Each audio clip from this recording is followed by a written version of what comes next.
a mess. It's a mess. I'm not going to get into specifics in terms of the amount of damage because we keep hearing something new every single day. 10,000 structures destroyed, and then we heard it was 15, potentially 20. We heard 50 billion in damage, then it eclipsed to 60 billion. Now people are speculating over 75 billion. People have been displaced from their homes. Obviously, you're wondering what's going to happen with them because of insurance companies dropping their coverage, particularly their fire coverage. You're hearing that the reason that happened was because California didn't do the greatest of jobs in sweeping up the forest floors.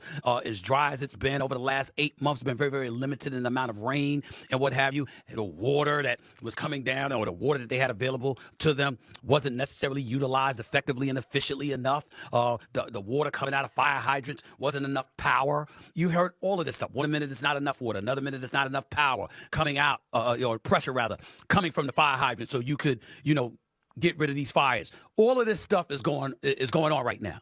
And here's the conclusion that I've come to.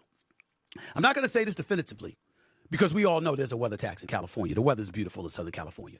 That's why they've been able to charge what they've been able to charge. That's why they've had the nation's highest individual income tax rate and high sales tax burdens and stuff like that. Income tax, sales tax, the list goes on and on. You just look at a whole bunch of stuff. I mean, there's one thing I'm reading here. The state also has high income and sales tax as well as income tax applying to all retirement income except for Social Security. In other words, the state of California, our professionals are getting your money. The professionals are getting your money. I would know. I've been getting taxed from them for years.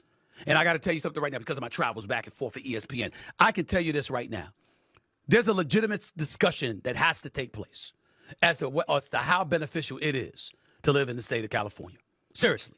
When you consider their tax rates, property taxes don't seem to be that extreme in some people's eyes, but the income tax, the sales tax, and all the expense that comes with living in the state. When you just, as I read to you last week, learned that California had collected approximately $221 billion in tax revenue. There better not be a money problem. There better not be. You just hear some of these things that's going on right now, and you really, really find yourself wondering what the hell is going on in the state of California. You really find yourself wondering about that. And how beneficial is it to be there outside of the warm weather? It's a sanctuary city. You know they're not trying to capitulate to federal laws, especially with Donald Trump coming into office. Gas prices, food prices, cost of living. All of these things, very, very relevant. And then you got a governor, and you're waiting for answers from him. We're tired of hearing you on the phone with the president. You're on the phone with the president. No, we don't want to hear that. Gavin Newsom's got some explaining to do. Karen Bass, I don't even know if I want to hear from her. I think she's going to get recalled. I think she's been such a disaster with this whole ordeal. I think she's going to get recalled.